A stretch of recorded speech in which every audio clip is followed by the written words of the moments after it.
I didn't just lose my son that day, I lost the illusion that blood meant loyalty. It was a Saturday in late September, still warm enough in North Carolina for the air to hum with cicadas. I had driven 40 minutes to my son Ethan's place in Raleigh, a small two-story with the porch I'd helped him build when he first moved in. I was carrying a box of tools he'd asked to borrow. I pulled up and noticed the driveway packed, 3 cars I didn't recognize, plus his. Laughter drifted through an open window, the kind of easy, relaxed sound that made you think of barbecue and backyard beers.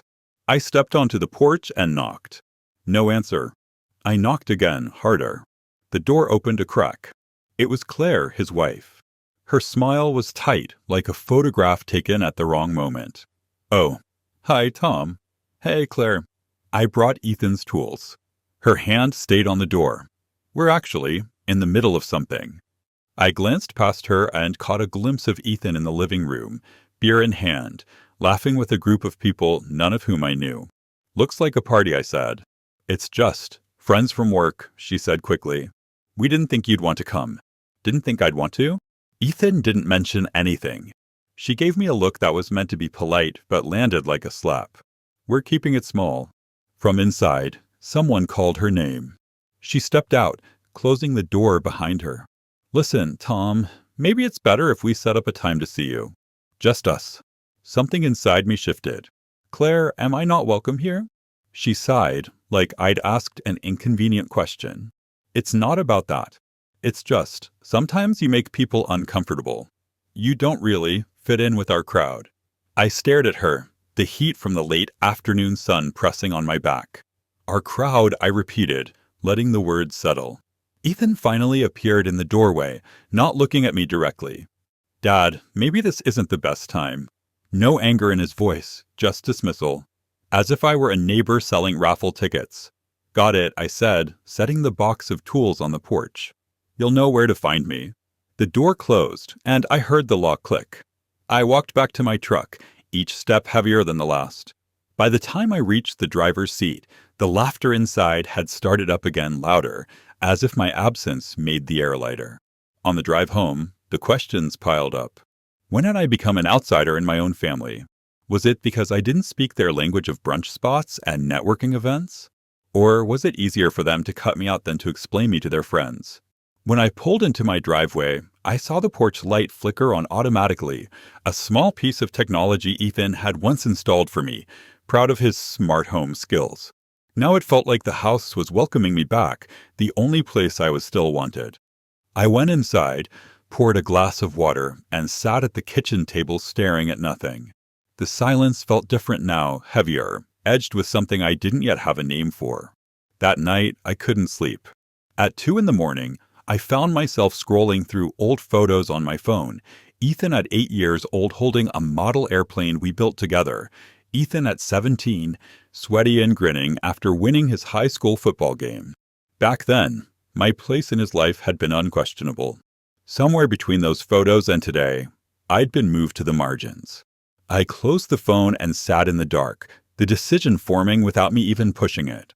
If they wanted me out of their lives, I'd give them exactly what they asked for, but not before making sure they understood what that really meant. And once I started, there'd be no way back for any of us. The morning after that porch incident, I woke up with a headache that felt deeper than anything a couple of aspirin could fix. It wasn't from lack of sleep, it was from the sudden, sharp awareness that my son and his wife had drawn a line, and I was standing on the wrong side of it. I made coffee, black and strong, and sat at the kitchen table staring at the steam curling from the mug. Normally, I'd read the paper or listen to the radio, but not that morning. My mind was replaying the way Ethan couldn't meet my eyes, and how Claire's voice had carried that subtle note of "we've moved on without you." By mid-morning, the sting had faded just enough for my thoughts to sharpen. If they thought I was just going to fade away quietly, they didn't know me as well as they thought. I went into the study, my little command center, and pulled out a worn manila folder labeled Family. Inside were copies of documents I'd kept over the years. The loan agreement from when Ethan wanted to start his first contracting business, the $42,000 check I'd co-signed so he could buy their current house, and receipts from the down payment on their first car. Each page was a reminder. I'd been there at every major step of their adult life. I'd backed them, financially and otherwise, without hesitation. And that was the leverage they didn't think about when they shut that door in my face. I grabbed a legal pad and began to list out every significant thing I'd done for them, not just the big checks, but the small, quiet contributions that had kept their lives smooth. The times I'd covered unexpected bills, paid for Claire's medical expenses when her insurance lapsed, babysat for days so they could take vacations they couldn't afford. By the time I put the pen down, the list filled 3 pages. This wasn't about revenge for the sake of spite. This was about boundaries. They'd taken my presence and my help for granted. Removing both would force them to feel the gap they created. Around noon, I called my old friend Frank, who happened to be a mortgage officer at a regional bank in Durham. "Tom, haven't heard from you in a while," he said. "Yeah, it's been a minute. Listen, remember when I co-signed Ethan's mortgage? I'm thinking it's time to review some things. See what my options are." Frank paused, probably sensing there was more under the surface. "We can meet this week. Just bring any documents you've got. We'll see what can be done." "Appreciate it," I said. After the call, I felt the first flicker of control return. That afternoon, I went for a walk around the neighborhood. The late September sun was soft, shadows stretching long across the lawns. I passed by the Petersons' place. They were out front painting their porch. "Hey, Tom," Mr. Peterson called. "Haven't seen you at the block dinners lately." "Been keeping to myself," I said with a smile. And it was true. I'd been pulling back from everyone, not just Ethan and Claire. Maybe I'd sensed this coming all along. Back home, I pulled out my laptop and logged into the savings account I'd set up years ago, the one Ethan didn't know about. It wasn't huge, but it was comfortable. Comfortable enough to make changes without asking anyone's permission. I spent the evening going through files, scanning documents into a secure folder and shredding old copies. Not because I was hiding anything illegal, but because I didn't want to leave a paper trail for anyone to use against me later. By the time I shut off the desk lamp, the house was dark and quiet. I stood in the doorway of my study for a long moment, listening to that silence. It no longer felt heavy, it felt like space. Space I could use. Tomorrow, I'd meet with Frank. After that, I'd start making calls to a few other people who'd done business with Ethan over the years. Not to ruin him, just to gather information. Quietly. They'd invited me out of their circle. I was going to make sure they learned what it really meant to lose me. And if they thought shutting that door on me was the end of the story, they hadn't even read the first chapter. Frank greeted me with that mix of small-town warmth and banker caution, shaking my hand firmly before leading me into his office. "So," he said, settling in behind his desk, "you're thinking of removing yourself as a cosigner?" "Not just that," I replied, sliding a folder across to him. "I want to know exactly how much leverage I have over Ethan's mortgage and what happens if I withdraw my support." Frank opened the file, scanning the pages. "You've got more control than he probably realizes. Your name's on the primary loan documents, not just as a guarantor. Technically, any major changes, refinancing, selling, require your signature." I nodded, letting that sink in. "And if I step back?" "It would force them to refinance in their own names.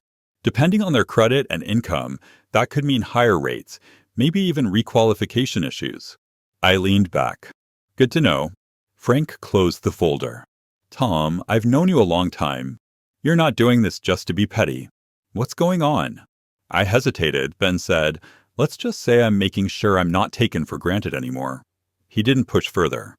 "I'll draft the paperwork. You can decide if you want to sign it later." On my way home, I stopped at a small diner for lunch. While waiting for my sandwich, I pulled out my phone and started going through my contact list, old suppliers, subcontractors, and mutual friends who had worked with Ethan on various projects. I wasn't going to badmouth him, but I did have questions. The first call I made was to Jerry, a contractor I'd partnered with years ago. "Heard Ethan's been bidding on some big jobs lately," I said casually. Jerry laughed. "Yeah, but the word is he's overextended. Too many projects at once. And there's talk one of his investors is getting cold feet." "Interesting." I kept my tone neutral. Always tricky keeping everyone happy in that business. After lunch, I stopped by the storage unit I'd rented months back, a place where I kept old tools, paperwork, and a few personal things I didn't want lying around at home. I started pulling out boxes, flipping through files. In one, I found receipts from when I'd paid for Ethan and Claire's roof replacement. Another had the insurance payout details from a small house fire they'd had years ago, the one I'd helped navigate with the adjuster.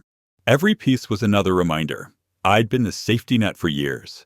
Without me, they'd have hit the ground hard more than once. That night, as I was making dinner, my phone buzzed. It was Claire. "Tom," she began, her voice overly light. "Ethan mentioned you stopped by the bank today?" So, she had her feelers out. "Just some personal business," I said. "Personal." There was a pause, and I could almost hear her smile tighten. "I hope it's nothing complicated. We've got a lot going on right now, and any big changes could be disruptive." I kept my tone calm. "I'm sure you'll manage. You two seem to have everything under control." She hesitated, then said, "We should have you over for dinner soon." "Sure," I replied, knowing full well that dinner wouldn't be happening. "You pick the time." After I hung up, I stood in the kitchen for a long moment, letting the silence wrap around me. They were already feeling something shift, even if they couldn't name it yet. And I was just getting started. 2 days later, I was back in Frank's office, signing papers that would send a quiet tremor through Ethan and Claire's world. With each signature, I felt a strange mix of calm and finality, like closing a heavy door and hearing the lock click. "This will initiate the requalification process," Frank explained, sliding the last page toward me. "They'll be notified within 30 days that they need to assume the loan on their own." I nodded. Perfect. By the time I left the bank, the fall air had turned crisp. I drove past Ethan's street, not to stop, but to watch. Claire's car wasn't in the driveway. Ethan's truck was parked crooked, like he'd rushed in. Curtains were drawn.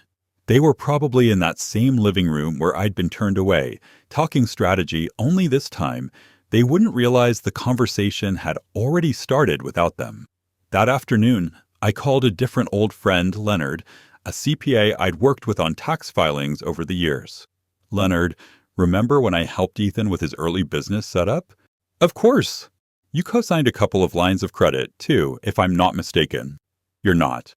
I'm considering pulling my name off those, same as the mortgage." "Want to know what kind of domino effect that would cause?" Leonard chuckled softly. "Oh, it'll cause one. Especially if his cash flow isn't as strong as it used to be." That was exactly what I wanted to hear.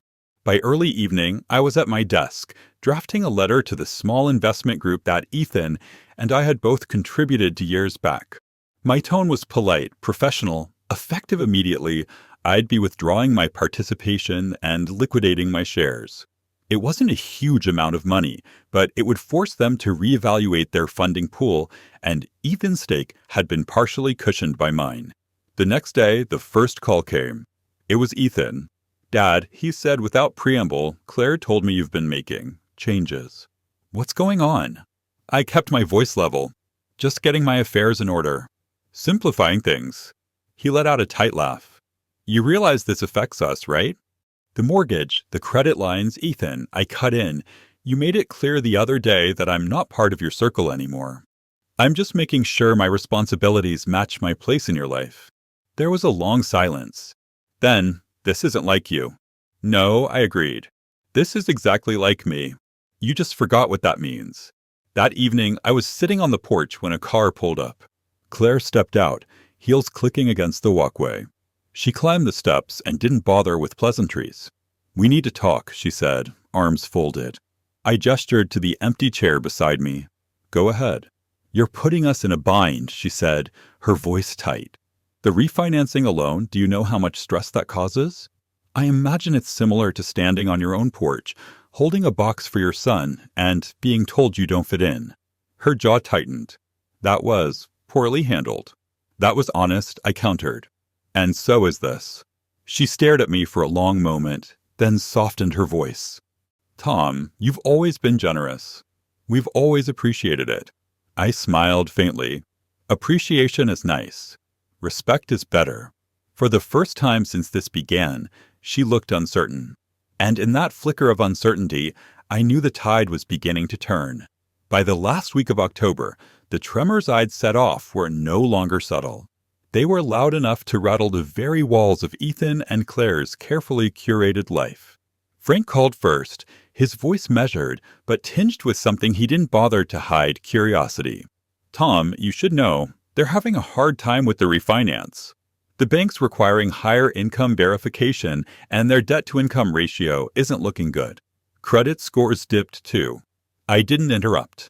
"If they can't get this sorted in the next 2 weeks," he continued, "the bank will issue a default notice. It's not foreclosure yet, but it's the first step." I thanked him, hung up, and sat for a while at my kitchen table, staring at the wood grain under my coffee cup. There was no satisfaction in it yet, only a strange, hollow quiet. I reminded myself this wasn't about revenge for its own sake. It was about balance. And balance takes time.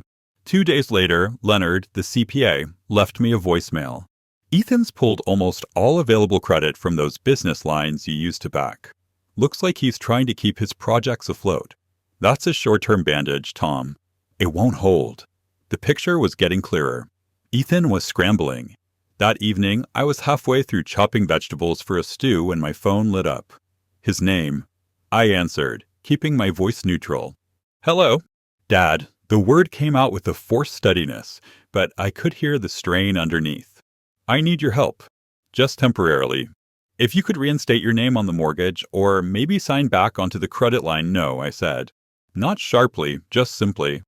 There was a pause, as if he hadn't processed the word. "No, that's right. Dad, this isn't about pride. We're in a bind. Without your name, the bank," I set the knife down on the counter. "Ethan, I told you. My obligations match my place in your life. You made it clear I'm not part of the picture anymore. I'm just adjusting to that reality." His voice hardened. "This is different. You're punishing us." I let the silence stretch. "When you turned me away on that porch, I walked back to my truck thinking about every single time I stepped in for you. Every loan, every bill, every mess you didn't have to clean up because I handled it. And I realized you didn't just take it for granted. You counted on it. That ends now." I could hear him breathing on the other end, a shallow rhythm that told me he was biting back something. Finally, a muttered "unbelievable," and the line went dead. The next afternoon, I saw Claire's car pull up. This time, she wasn't dressed for show, no heels, no makeup, hair pulled back in a rushed knot. She looked tired in a way that went beyond just a bad night's sleep. She didn't even step onto the porch. "We need to talk," she said from the bottom of the steps.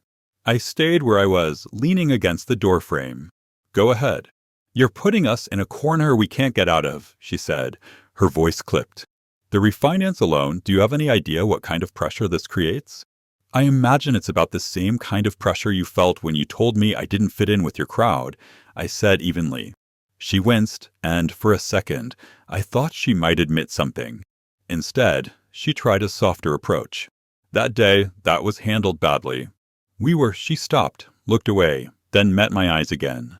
"We were trying to keep things simple." "Simple for who?" She swallowed. "Tom, you've always been generous. You've been more than we deserve sometimes." "Appreciation's nice," I said. "Respect is better." Her mouth tightened. "You think this is about respect? We're drowning, and you're standing there watching." I stepped down one stair, so we were almost level. "I watched you close a door in my face while my son stood behind you and said nothing. If you're drowning now, maybe it's because you burned the bridge to the only person who would have pulled you out without asking for anything back." Something flickered across her face, anger, guilt, maybe both. She opened her mouth, shut it, then turned and walked to her car without another word. When the taillights disappeared, I stayed on the porch for a long time. The air was crisp enough that my breath came out in faint clouds. Down the street, a neighbor's kid rode past on a bike, laughing. I thought about the years when Ethan and Claire would have called me first, when any problem, big or small, would send them straight to my number. How I'd drop everything, no questions asked. That was gone now. They were learning to call other people, or maybe learning that no one else would pick up the way I did. And the truth was they still didn't realize the full scope of what I'd done. They didn't know about the final step I'd been planning quietly in the background. The one that would make sure the door they closed on me would never swing back open. The first week of November brought the final act into motion. By then, I'd stopped waiting for calls. They were coming in whether I wanted them or not. Ethan left short, tense voicemails. Claire sent clipped texts asking for just a quick meeting. I didn't respond to either. I'd already moved beyond conversations. That Monday morning, I drove to the attorney's office downtown. The lobby smelled faintly of polished wood and coffee, the kind of place that made you sit straighter in your chair. My lawyer, Marlene, greeted me with her usual calm smile. She'd been handling my affairs for over 20 years. She knew I didn't come in without a reason. "I'm ready to finalize the trust," I told her. She nodded and led me into her office. The documents were already prepared, waiting in a neat stack on her desk. As I read through them, each clause felt like a quiet nail in the coffin of the life Ethan and Claire had built on my foundation. The trust redirected the bulk of my estate, the house, the land, the investments, to a community foundation I'd quietly supported for years. A smaller portion went to a scholarship fund in my late wife's name. Not a cent to Ethan or Claire. Not by accident, not by oversight, by design. "You're certain?" Marlene asked, sliding the pen toward me. I thought about the years of bailing them out, the box on the porch, the way Ethan's eyes darted away from mine that day. I thought about the silence on the phone when I told him no. "Yes," I said, signing each page deliberately. "I'm certain." By noon, it was done. The trust was locked, and the will was rewritten to reflect it. No court could overturn it without unraveling a mountain of legal knots I'd spent weeks tying. On my way home, I took the long route through downtown, past the old diner, the hardware store, and the corner where Ethan and I used to grab coffee before work. I felt lighter. Not happy exactly, but clear. That evening, as the sun dropped behind the houses, a knock came at the door. Not the polite, tentative kind, a sharp, rapid knock that demanded to be answered. I opened it to find Ethan standing there, hands jammed into his jacket pockets, his jaw tight. "We need to talk," he said. I stepped aside just enough for him to enter. He walked into the living room like he owned the space, then stopped, scanning the walls as if they might give him answers. "I heard from the bank," he began, "and from Leonard, and from a few people in town who suddenly don't want to do business with me anymore. You've been busy." "I've been thorough," I corrected. His eyes narrowed. "You're cutting us off completely." "Why? Because of one stupid afternoon? You're going to erase decades over that." I let the question hang for a moment. "Ethan, that afternoon wasn't the start. It was the proof. Proof that when you thought you didn't need me, you could throw me aside without hesitation. You made your choice. I'm making mine." He shook his head, pacing. "Do you have any idea what this will do to us?" "The house, the business. You'll figure it out," I said quietly. He stopped pacing and stared at me. "So that's it? You're done with me?" "No," I said, my voice steady. "I'm done carrying you." Something in his face faltered then, just for a second. He turned toward the door, then hesitated. "You know, someday you're going to regret this." "Maybe," I said. "But at least it'll be my regret, not the weight of cleaning up another one of your messes." He left without another word, the door clicking shut behind him. That night, I sat on the porch with a glass of iced tea, the autumn air cool against my skin.